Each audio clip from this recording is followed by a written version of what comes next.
சிபிஐக்கு சட்டப்பூர்வ அங்கீகாரம் கிடைக்க அனைத்து முயற்சிகளையும் மத்திய அரசு மேற்கொள்ளும் என்று பிரதமர் மன்மோகன் சிங் தெரிவித்துள்ளார்.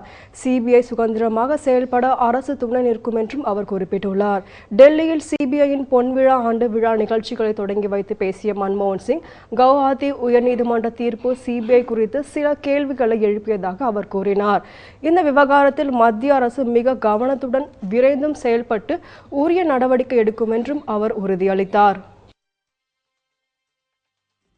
Will do all that is necessary to establish the need for the CBI and its legitimacy and protect its past and future.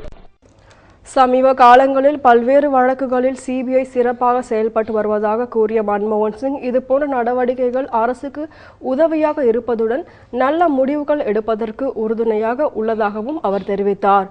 CBI தொடங்கப்பட்டு 50 ஆண்டுகள் ஆனதை குறிக்கும் வகையில் பல்வேறு நிகழ்ச்சிகள் ஏற்பாடு செய்யப்பட்டன.